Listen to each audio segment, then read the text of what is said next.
तो फ्रेंड्स, आज के इस सीएसएस क्लास के जरिए हम सीखने वाले हैं ऑब्जेक्ट फिट प्रॉपर्टी के बारे में। तो फ्रेंड्स, यहाँ पर देखिए मैंने अपने एचटीएमएल कोड के अंदर एक इमेज लिया है, ठीक है, और इसका जो आउटपुट है वो कुछ इस तरीके से आ रहा है, ठीक है। अब देखिए फ्रेंड्स, मैं इस इमेज की विड्थ और हाइट सेट करता हूं। तो यहाँ पर मैं लिखता हूं विड्थ और इसके अंदर फॉर एग्जांपल मैं लिखता हूं 400 पिक्सल और इसकी जो हाइट है वो मैं दे देता हूं फॉर एग्जांपल 500 पिक्सल, ठीक है। अब देखिए इसको सेव किया और पेज को रिफ्रेश किया तो देखिए फ्रेंड्स, हमने इस इमेज का जो डायमेंशन है उससे कम हाइट हमने यहाँ पर सेट की है, जिसकी वजह से हमारी ये जो इमेज है कुछ इस तरीके से दब गई है, ठीक है। तो देखिए फ्रेंड्स, ये हमारी इमेज है। राइट क्लिक किया, प्रॉपर्टीज में गए और यहाँ पर डिटेल्स में देखिए फ्रेंड्स, इस इमेज की जो हाइट है वो है 684 पिक्सल, ठीक है, जबकि हमने अपने HTML कोड के अंदर हाइट दिया है 500 पिक्सल और जिसकी वजह से हमारी ये जो इमेज है कुछ इस तरीके से दब गई है। तो इस इश्यू को फिक्स करने के लिए हम ऑब्जेक्ट फिट प्रॉपर्टी का यूज करेंगे। तो फ्रेंड्स, हम यहाँ पर लिखेंगे ऑब्जेक्ट फिट और इसके अंदर टोटल 5 वैल्यूज आती है। तो सबसे पहली वैल्यू यहाँ पर मैं लिखता हूँ फिल, ये बाय डिफॉल्ट वैल्यू है, सो हमारे आउटपुट में कोई भी चेंजेस नहीं होगा। उसके बाद यहाँ पर मैं लिखता हूँ कवर। कवर से क्या होगा फ्रेंड्स, हमने ये जो विड्थ और हाइट दी है इसके अकॉर्डिंग इस इमेज को फिट करेगा और यदि इमेज के डायमेंशन के अकॉर्डिंग विड्थ या हाइट ज्यादा है तो उसे क्रॉप कर देगा, ठीक है। तो देखिए फ्रेंड्स, इसको सेव किया और पेज को रिफ्रेश किया तो देखिए फ्रेंड्स, हमने सीएसएस के अंदर इस इमेज की जो विड्थ और हाइट दी थी उसके अकॉर्डिंग ये इमेज कवर होकर आ गई है, ठीक है। चलिए अब मैं यहाँ पर लिखता हूं कंटेंट। कंटेंट से क्या होगा फ्रेंड्स, यदि हमारे इमेज का जो डायमेंशन है उसमें विड्थ ज्यादा है तो पहले ये विड्थ में उस इमेज को फिट करेगा और यदि हाइट ज्यादा है तो पहले उस हाइट में इस इमेज को फिट करेगा। तो चलिए आपको अच्छे से समझ में आ जाए इसके लिए मैं इस इमेज पर बॉर्डर दे देता हूं, ठीक है। मैंने इस इमेज पर बॉर्डर अप्लाई कर दिया है।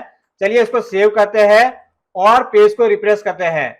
अब देखिए फ्रेंड्स, हमारी ये जो इमेज है इस इमेज की डायमेंशन में इमेज की जो हाइट है वो ज्यादा है और जिसकी वजह से कंटेंट वैल्यू ने क्या किया, पहले इस इमेज को हाइट में फिट किया।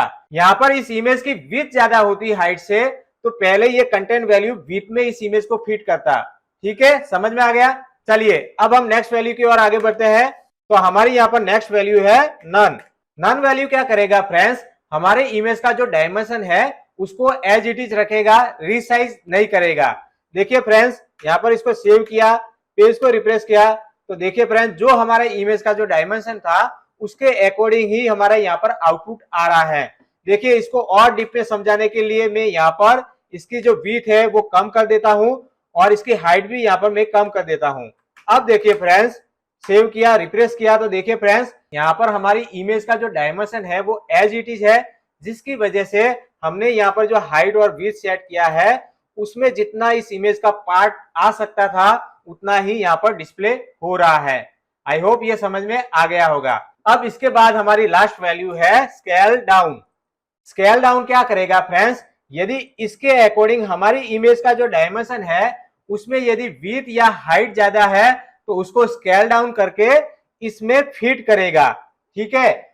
और यदि इससे कम है, ये जो हमने वैल्यू दी है इससे यदि हमारे इमेज का जो डायमेंशन है वो कम है तो उसको रिसाइज नहीं करेगा।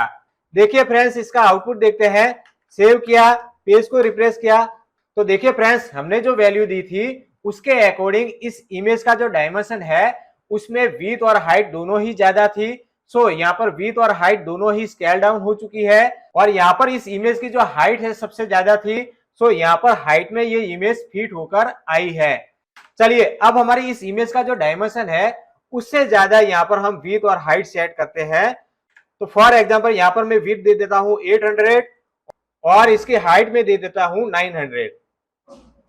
चलिए इसको सेव करते हैं और पेज को रिफ्रेश करते हैं तो देखिए फ्रेंड्स, जैसे ही हमने इमेज की जो एक्चुअल विड्थ और हाइट है उससे ज्यादा हमने यहाँ पर वैल्यू दी तो यहाँ पर देखिए फ्रेंड्स, हमारी ये जो इमेज है वो रिसाइज नहीं हुई है। तो आई होप आज का हमारा ये जो टॉपिक है आपको अच्छे से समझ में आ गया होगा। चलिए इसी के साथ इस वीडियो के यहीं पे समाप्त करते हैं।